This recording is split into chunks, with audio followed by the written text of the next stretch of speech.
Bonjour, vous avez été nombreux à m'interroger sur des capsules que j'ai postées sur ma chaîne YouTube, sur Instagram, sur les réseaux concernant la dépendance affective. Alors, je suis ravie parce qu'en vérité, je vois que ça mouline à l'intérieur de vous, vous essayez de comprendre, vous vous interrogez, vous faites un état des lieux et ça c'est vraiment génial. C'est la meilleure façon d'avancer, se poser des questions et essayer d'y répondre.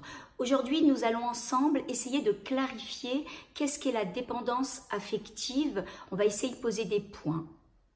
Mais avant cela, j'aimerais revenir sur une notion, à mon sens, qui est extrêmement importante, où il y a parfois un abus de langage, c'est qu'on pense que l'amour, c'est l'ami de la dépendance affective.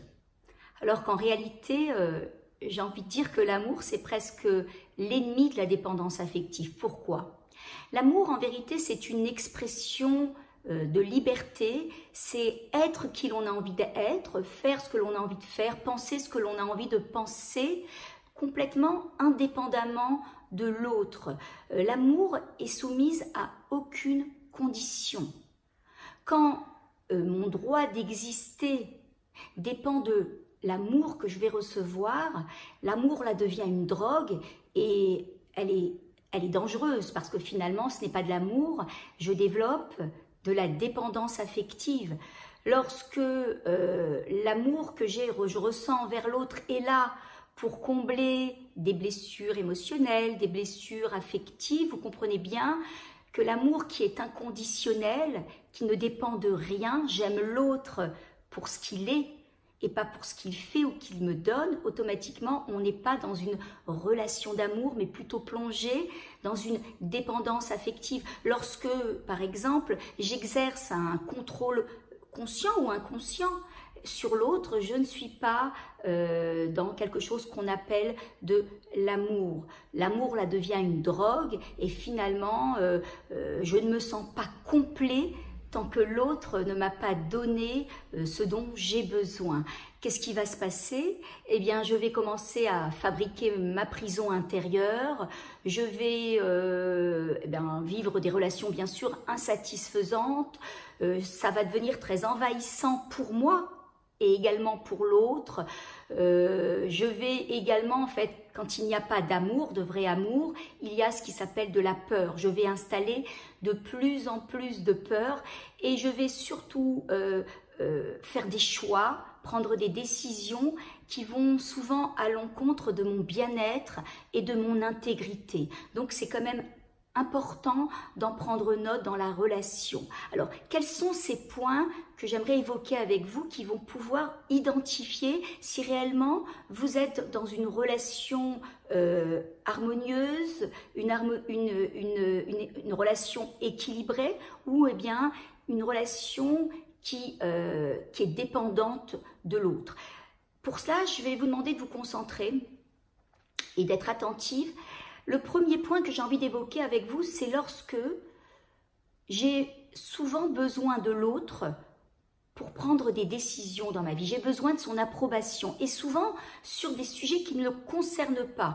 Par exemple, j'ai une activité professionnelle et j'aimerais prendre des formations pour pouvoir alimenter et élargir mon réseau professionnel. Et je vais en fait me référer à l'autre et le choix de l'autre sera le mien. Je vais lui demander qu'est-ce que tu penses?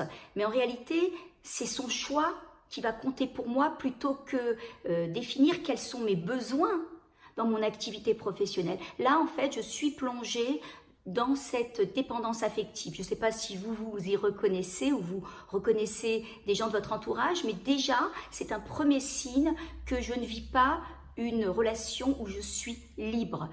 Un deuxième point qui pourrait ressembler au premier, mais qui est complètement différent, c'est que je mentionne souvent la vie de l'autre. Quand je parle, je mentionne la vie de mon conjoint ou de ma conjointe. Ma femme pense cela, mon mari pense cela. Donc en vérité, mon avis a très peu d'importance. Ce qui compte, c'est la vie de l'autre.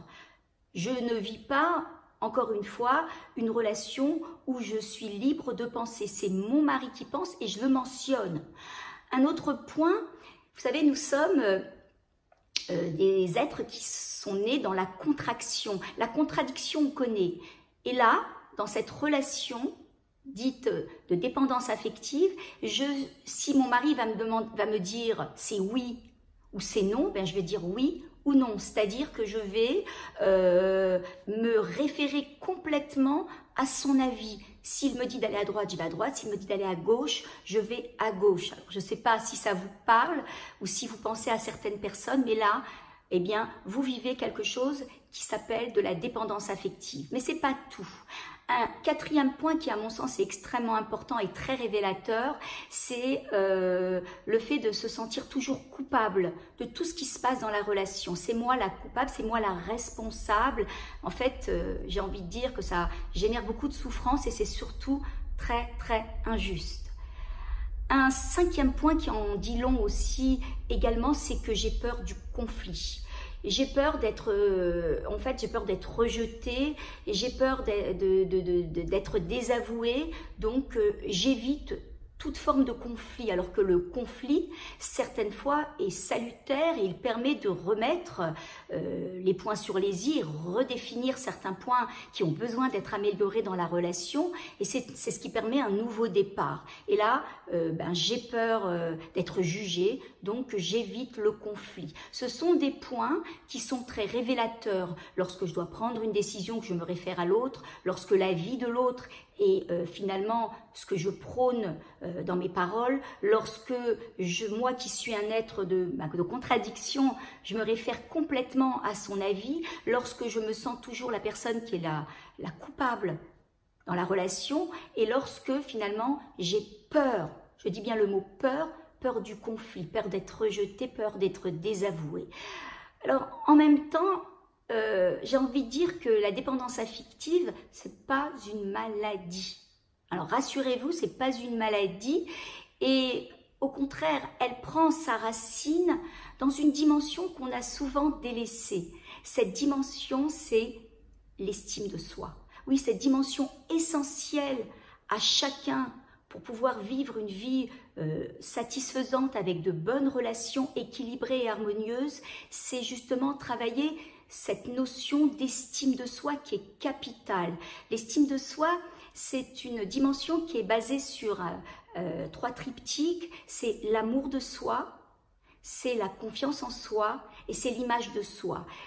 Vous savez, le couple, c'est ce laboratoire d'expérience et d'apprentissage. J'ai envie de dire que c'est l'école de la vie. Et c'est celui qui va mettre en reflet tout ce dont j'ai besoin de travailler. Donc, en réalité, au travers justement de ce que va refléter mon conjoint sur moi, je vais pouvoir avancer pour pouvoir avoir une relation beaucoup plus satisfaisante avec moi-même et avec les autres. Donc, quand j'identifie ces manques, lorsque j'identifie ces blessures du passé, je ne vais qu'avancer plus vite et plus fort. Vous avez aujourd'hui largement accès à de la matière sur les réseaux, vous avez des vidéos qui sont postées, vous avez aujourd'hui des thérapeutes spécialisés dans l'accompagnement. Ne restez pas, j'ai envie de dire, prostrés dans une relation qui n'est pas satisfaisante.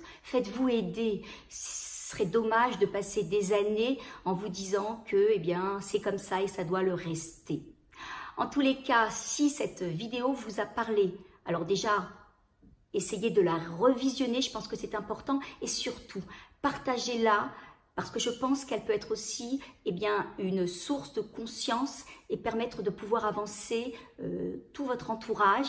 Vous le savez, vous pouvez me retrouver sur les réseaux, sur Instagram et sur ma chaîne YouTube. Je vous dis à très bientôt.